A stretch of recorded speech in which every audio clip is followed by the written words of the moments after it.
Welcome back to the Ditch Your Dorm podcast. This is Alex with Jove. Today, I have an amazing guest with us, Irfan Raza. Irfan is a graduate from the Fox Business School, graduated in 2008 as an accounting major, and 4 years ago made the switch over to real estate. His company, Raza Homes, in the short 4 years that they've been around, has acquired over 80 properties and is managing 80 properties around emerging areas within Philadelphia. They buy, renovate, and then rent out these properties. So today's episode, Irfan is going to let us know what to consider after college. Where and how do you live coming out of college? So in this Stitch Your Dorm episode, we're going to be going a step beyond. So as you're graduating college, what should you be thinking about? Irfan, thanks so much for joining us today.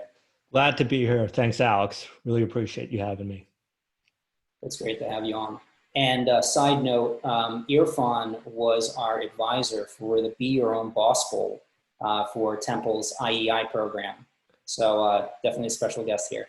All right. Awesome. Yeah, I like that. That was an awesome experience on my side as well. Yeah. Irfan, I'm interested to know, and a lot of the students that are listening, they are currently renting or considering to rent in college. As they're looking to get out of the college, what are some of the most important things that they should consider when looking at other areas in Philly for when they start their job and are done with school?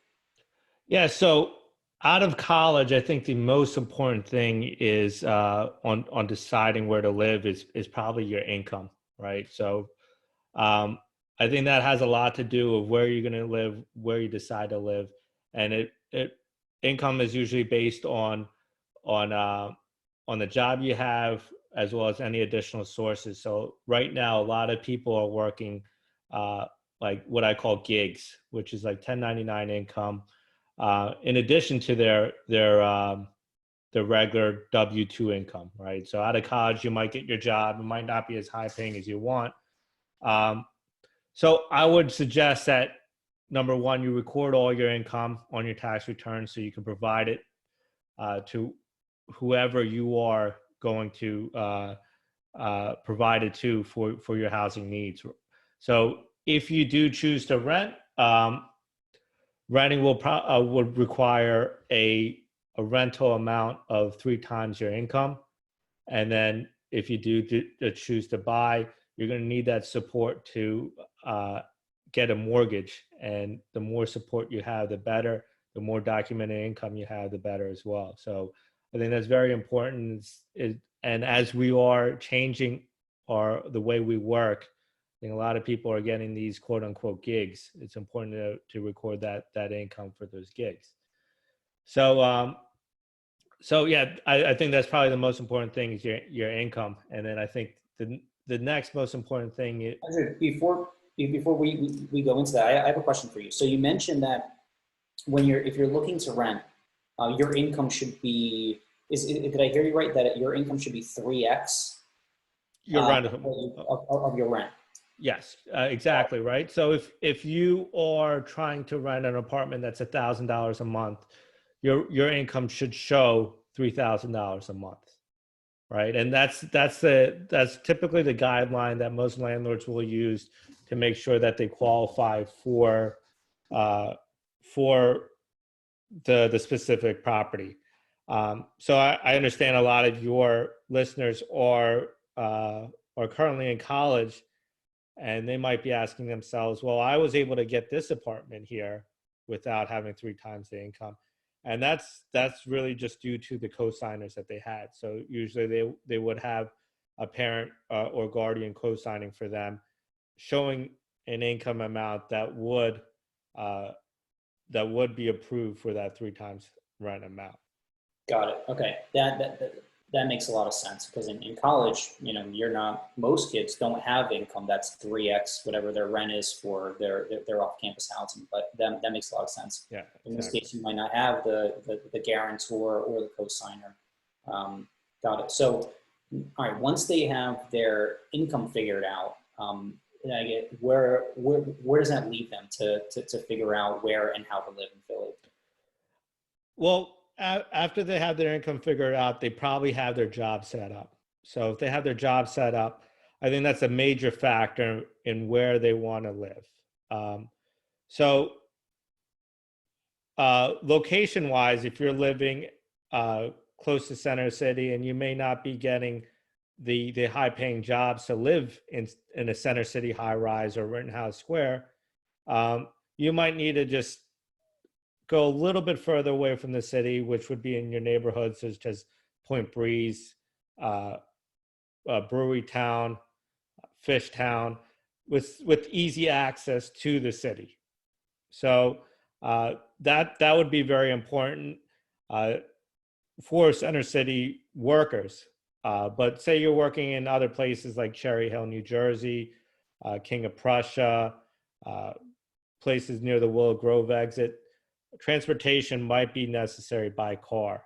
And that's where you would probably decide a neighborhood closer to one of your access points, right? For example, if you're working in King of Prussia, you might want to be very close to the 76 exits, right? So that would probably put you in a neighborhood like Grace Ferry, for example, right? Where access to 76 is just minutes away, or you might even go the other way, right? Closer to the Parkside or Brewery Town. Again, access to 76 is very close from there as well. So I think that's a major factor as well. And the other factor, if you decide to stay close to Philly or in Philly, you might want to just consider Greater Philadelphia area as well, right? So one of the things that you don't really see until you start working consistently in Philly is that we do have pretty significant wage taxes. So our wage taxes currently, I had it pulled up on my screen, our current wage tax is 3.5% of your net income. So that's a pretty significant dip. So if you're living outside of the city, if you're working outside of the city in an area such as King of Prussia, it might be beneficial for you to move closer to that area as well. So that is one thing to consider. That's a great point that a lot of people don't take into account, is that once you start working and living, or basically living in the city, and you're a working professional, you're going to have that 3.5 wage tax. And if you move out of the city, that can drop down to as little as what, 1%? Exactly. And I think that's my CPA background explaining that. But on the other side, the city's a lot of fun, right? There's a lot of parks, there's a lot of restaurants, or this is filmed during COVID time, so restaurants aren't really appreciated right now. But yeah, there was a thriving restaurant scene, and there's plenty of activities to do here in the city. So I think that is the price you are going to pay, that small amount of tax. Got it. Yeah. So it's I think it makes sense from what you're saying, for people to start thinking about amenities, like what access to transportation. Are you going to be doing transportation by car? Do you want to do it, you're close enough to do it by bike? Is it public transportation? Do you want to be able to walk to work? And then also, what else do you want to be around in terms of bars, restaurants, assuming that COVID is long behind us? Bars, restaurants, parks, and whatever else, those should be major considerations after you figured out income. So once they figured out what area do they want to live in, what else should they be thinking about in terms of like what type of place? I know there's, we got high rises, we have row homes, we have single family. What are the considerations there?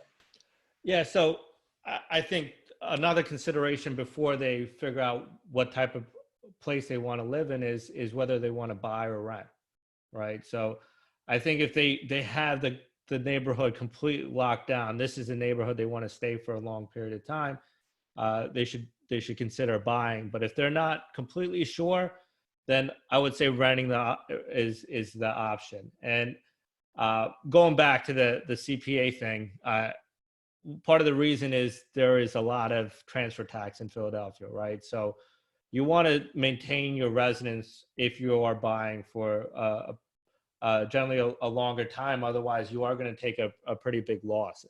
So The current transfer tax in Philly is over 4%, which gets split by buyer and seller. So you are going to pay that full 4% if you buy and sell your residence, right? So for the people who are listening and don't know what a transfer tax is, how would you explain it in the simplest way? transfer tax is basically the same thing as a sales tax, right? If you're going to buy soda's a bad example in Philly because there's an extra tax for soda.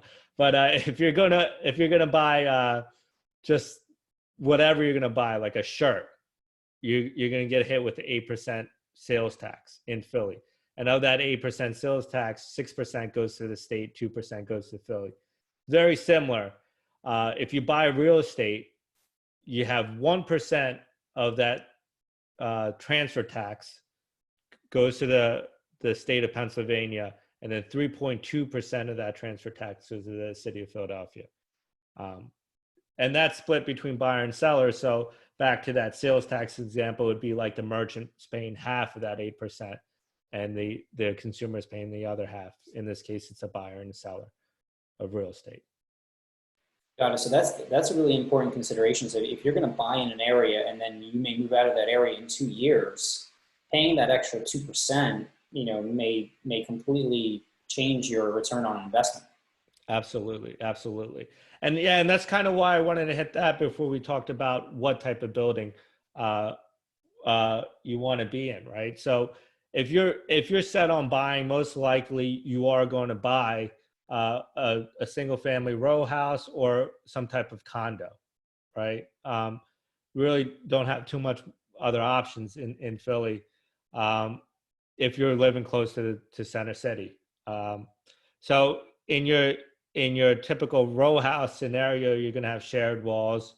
In your condo, you're going to have shared walls as well. You're also going to pay a condo fee, right? And that condo fee is going to take care of things you necessarily don't want to take care of, like shoveling the snow, roof maintenance, and other types of maintenance. Every condo is different.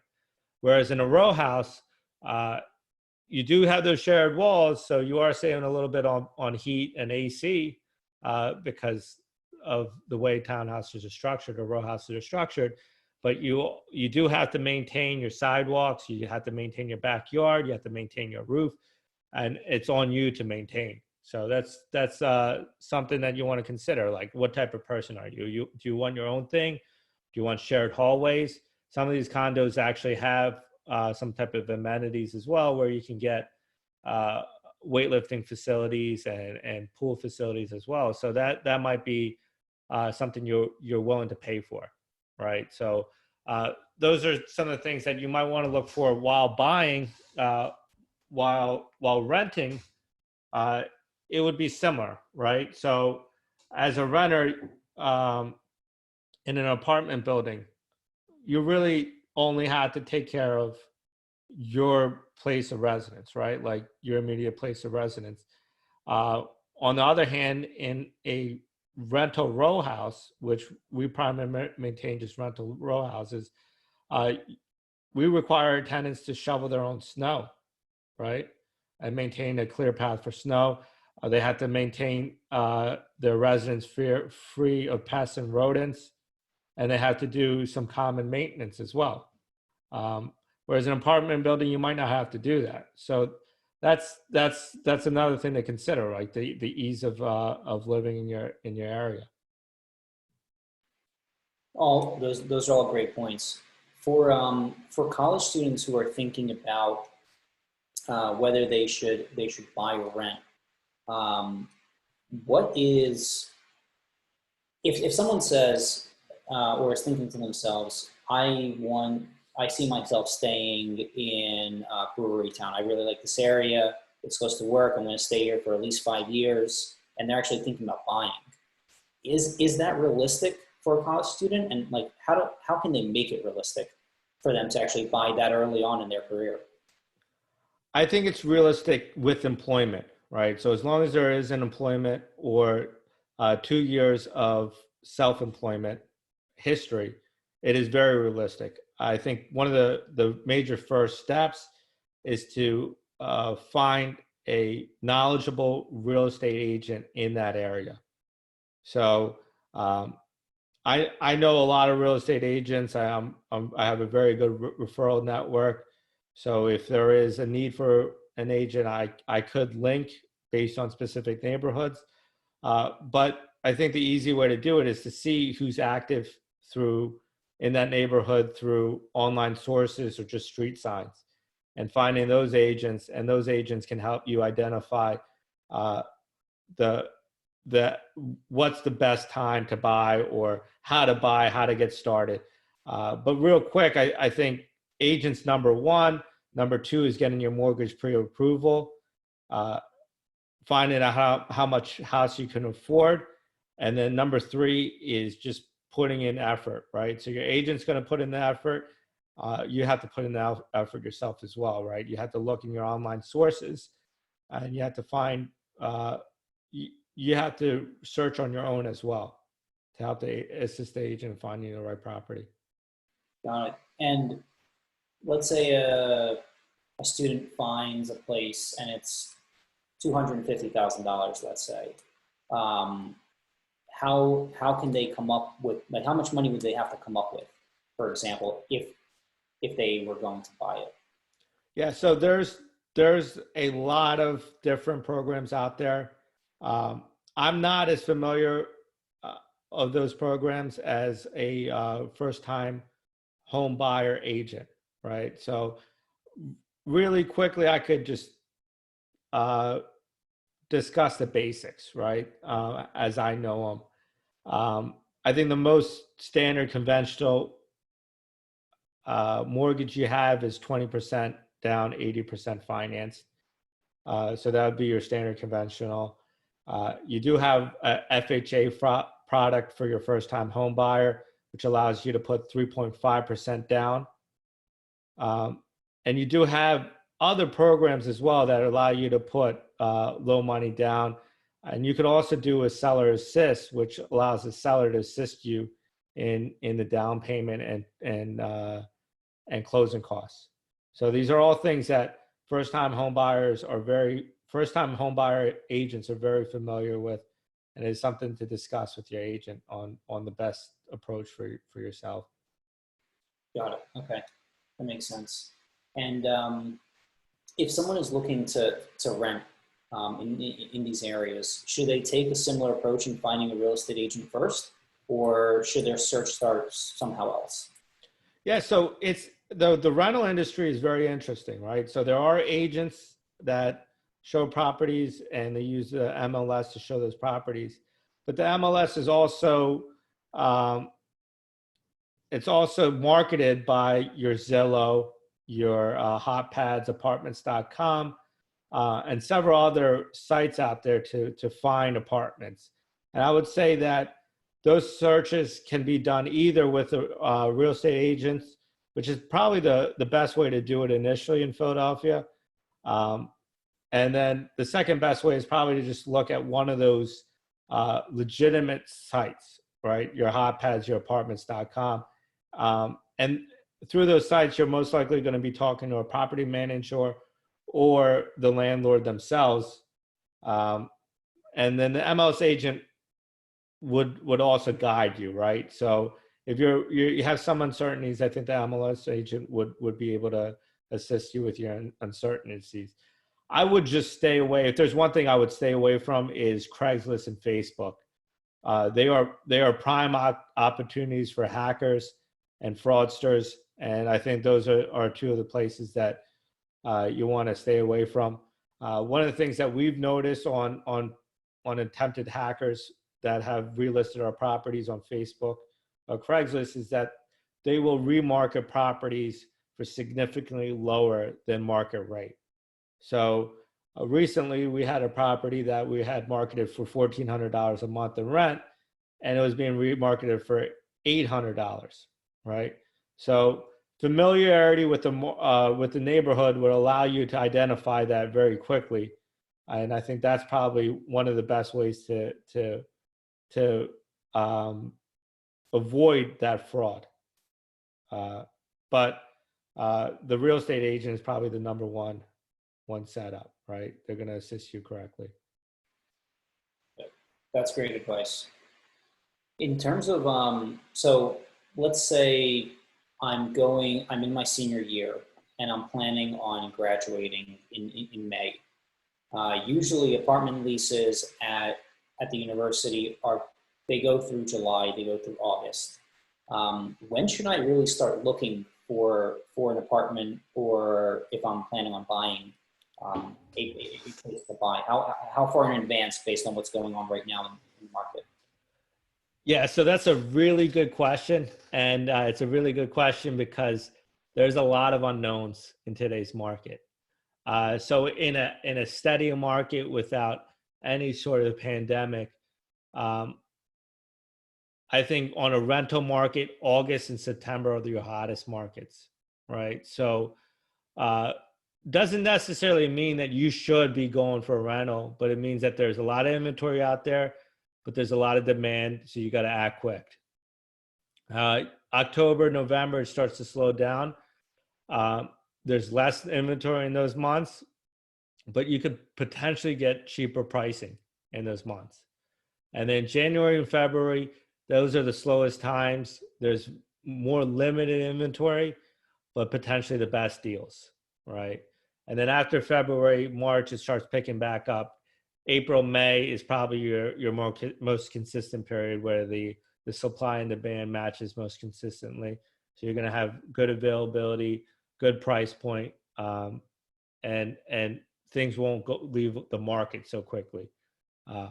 So there's good positives and negatives on each cycle in the market. It's very similar in the sales side market as well. Inventory tends to increase in spring and stays hot until the fall, and then inventory lessens during the winter. But since even though inventory is lessening, the demand lessens as well, so the price point may get cheaper in the winter. I personally think that this winter is going to be a lot different. So I think there's going to be heavy demand in this winter, especially if the student housing opens back up, right? If kids are going back to school, the demand we normally see in August and September is going to happen in December. And I think we're going to see significant amounts of demand. Interesting.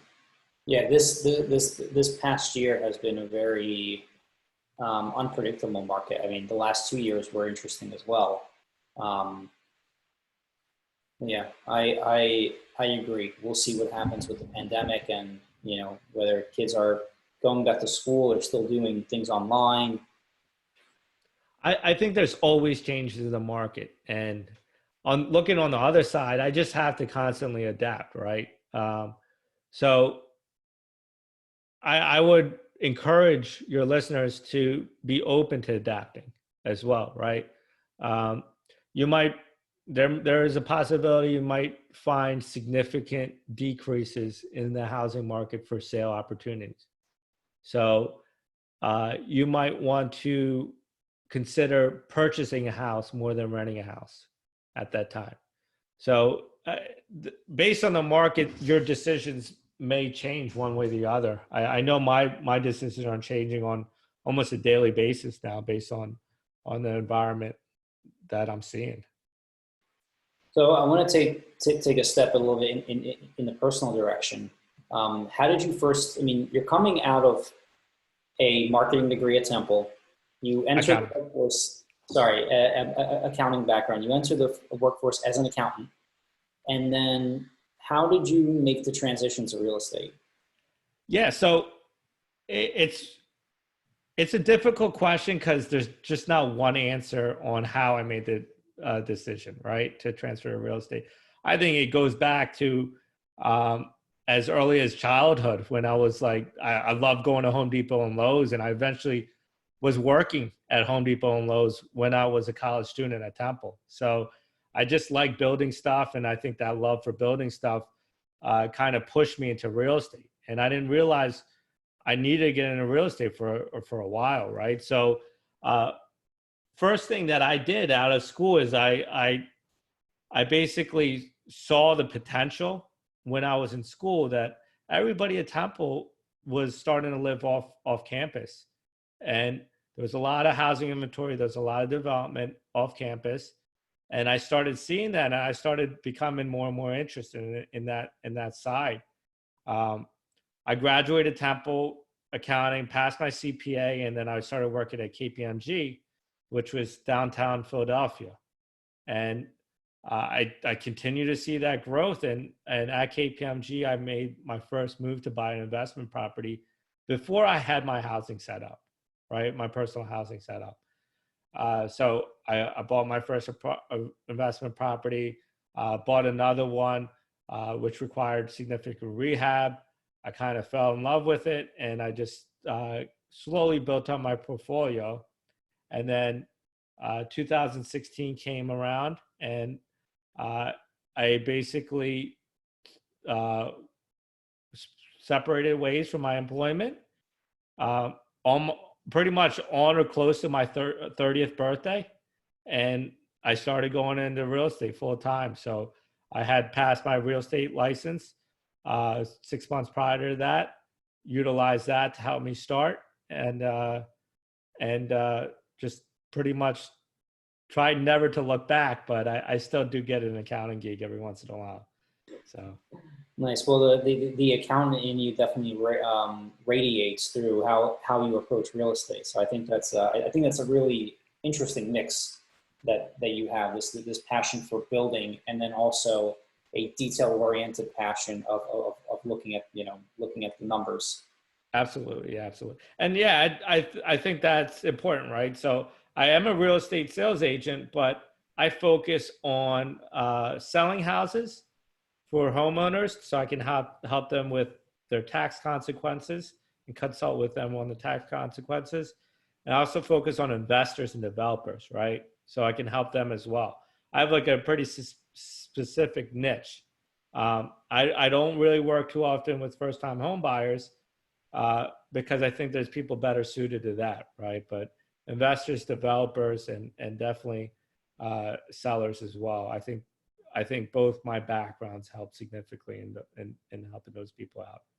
Yeah, I think that's a perfect niche for where you're coming from and your background as a CPA, which is huge for that industry. Yeah, absolutely, absolutely. Very cool. All right, well, this has been another episode of Ditch Your Dorm podcast. Irfan, thank you so much for everything that you've done for Jove. Thank you for your help with what we did in the Be Your Own Boss Bowl, and for helping us along their journey. Thanks for being a member and guest of this podcast, and anyone who's watching. I'm sure you've gained a lot of valuable insights into how to approach where and how to live after you're done with your senior year in college. Thanks. All right, awesome. Thanks a lot, Alex. Appreciate it.